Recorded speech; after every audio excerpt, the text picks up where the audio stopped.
Hello fans, and welcome to another video from the team here at BlenderTech.com. That's BlenderTech.com. Don't forget to subscribe for more Blender, Unity 3D, and programming videos. The team adds at least one quality video a day, if not more. And lastly, don't forget to remember, create your way. Today we're going to be looking at some more tips and tricks in Volume 4. In Volume 3, we showed you some more tricks, and I explained why we haven't been uploading the last couple days. However, instead of rambling on, as in Volume 3, I'm going to get right into the tips and tricks. So let's start off with trick number 1. I'm going to show you a quicker way to insert things into Blender and to just basically use functions in general.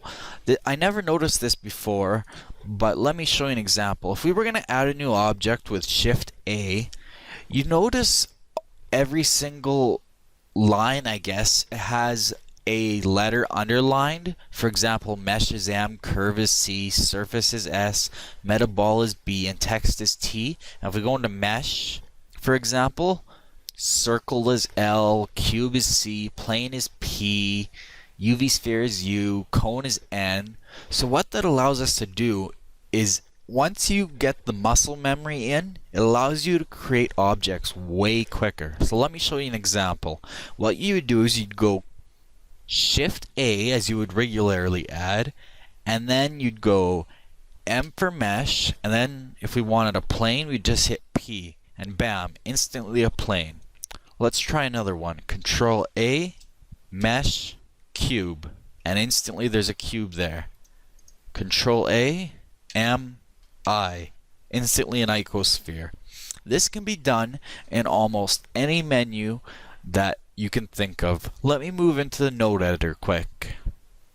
So again, with the body of my guitar, this is now disorganized because this is just a copy I created to play around with for tips and tricks. It also works for things such as creating nodes. So let's say I wanted to create different kinds of shaders. You press Control A, and as you can see, certain letters are underlined again. So shader, for example, is H. So if I want to add in a shader, I'd go H, and then let's say I wanted a glossy shader. That's underlined G, so that's G. So I can go Control A, shader, and then M for mixed shader. I can go Control A, H for shader, G for glossy shader, Control A, H for shader, R for refraction shader, and so on and so forth. You know, you can go Control A, T for texture, T for image texture. That's a fast one that I've learned. So just Control A, T, T, and bam, you have your image texture node right there. Control A, T, T. So once you get the muscle memory and you remember every single underlined word or every single underlined letter in every single line and command, your workflow will increase dramatically. So anyways, let's move on to the next tip. I'm going to box select and delete those at once.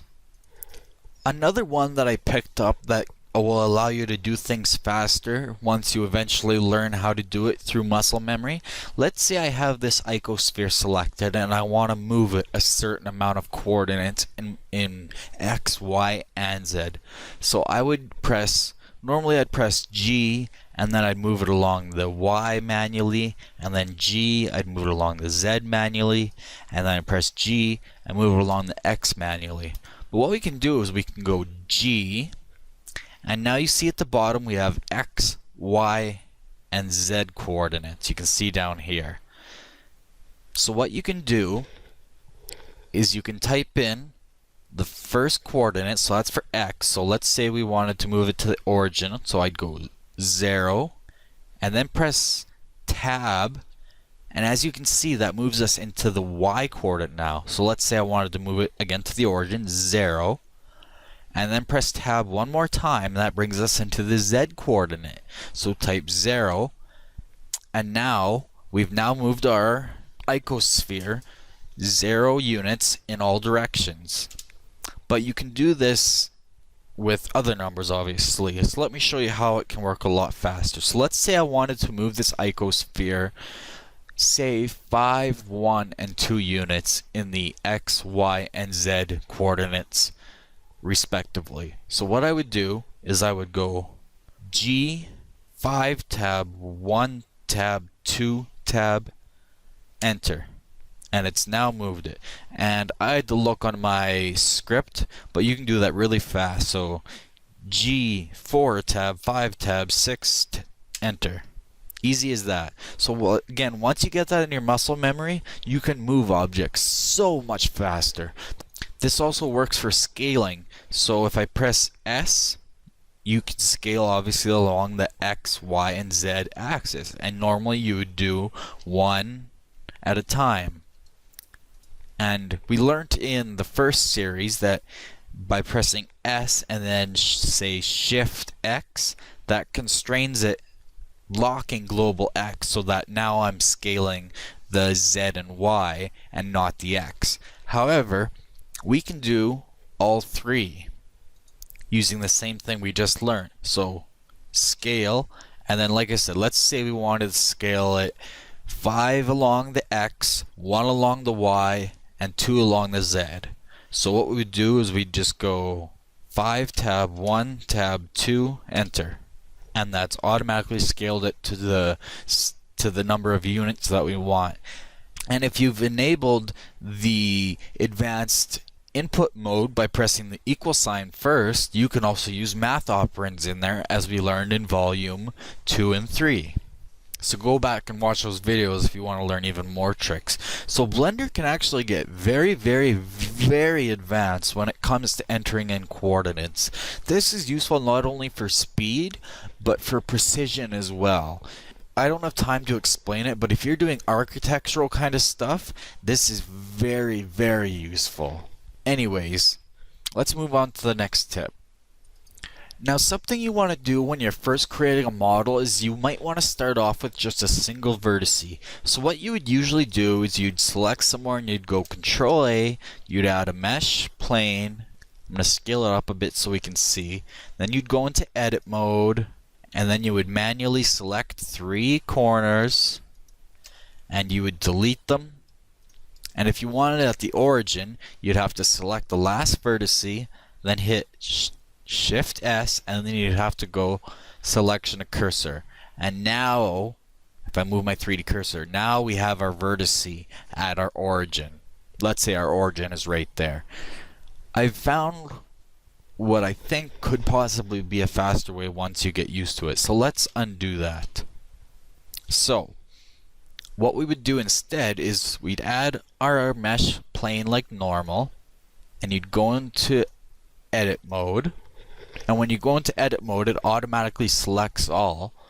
So now all we need to do is go Alt M and then merge center. And then we instantly have, let me move the cursor again, we instantly have our vertice at the center there.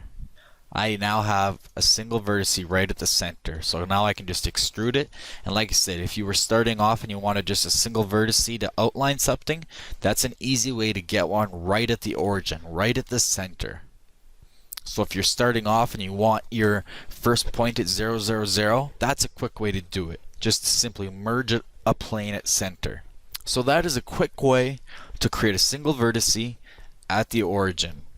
Now here's one that, like I said, quite a few people know, but not everyone. Let's say we had a mesh plane. Oh, it's quite big. And then I'm going to go into edit mode.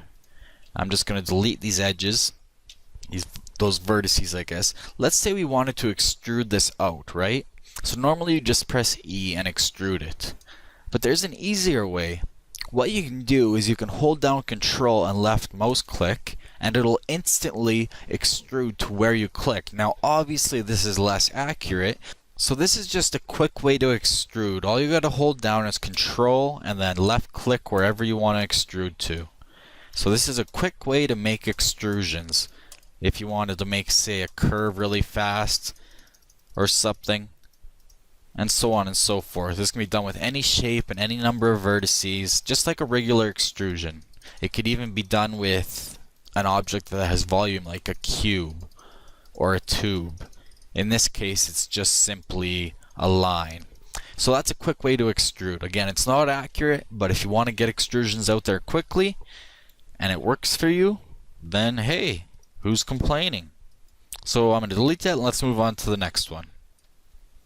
Here's an alignment trick. So I'm going to create a new icosphere because that has nice flat faces. So I'm going to create a new mesh icosphere.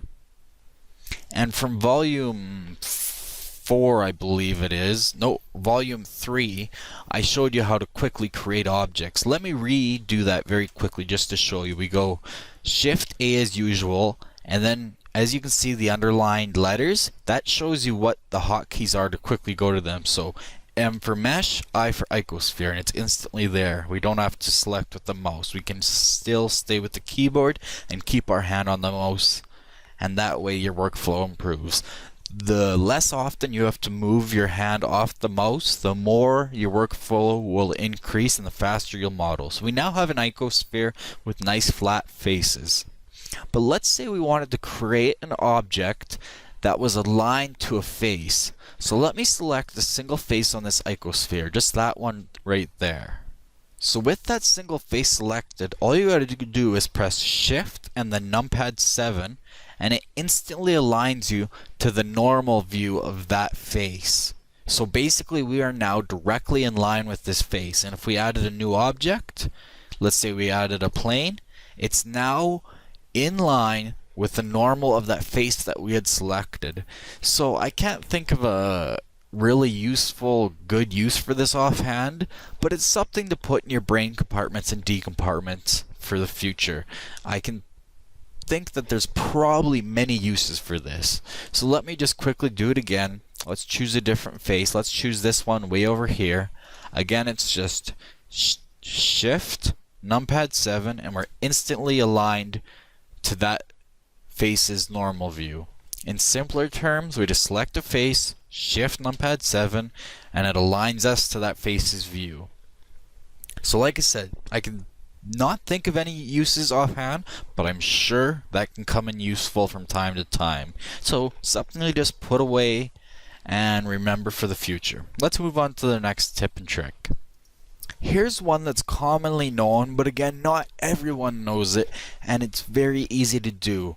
Usually when you want to add a subsurface modifier, subsurf, you'd go to Add Modifier and Subdivision Surface.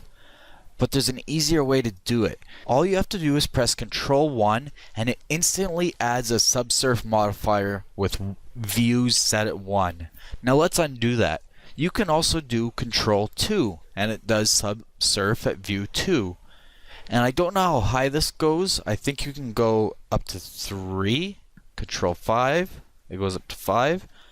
Control 6. So it doesn't work at 6. So you can instantly add a subsurf at level 1, 2, 3, 4, 5. And I'm holding down Control and simply just pressing the number keys to change it on the fly. And this is the number keys at the top of my keyboard, not on the numpad. So there's an easy way to quickly change subsurf levels and quickly add a subsurf modifier to your model. So again, that will save you time if you don't already know that one. But again, it's pretty common. So I'm going to try to keep these videos around 20 minutes in length, so let's do one or two more quick tricks. I'm going to throw in a couple that has to do with setting up windows. You know how you would split windows and such? Like that?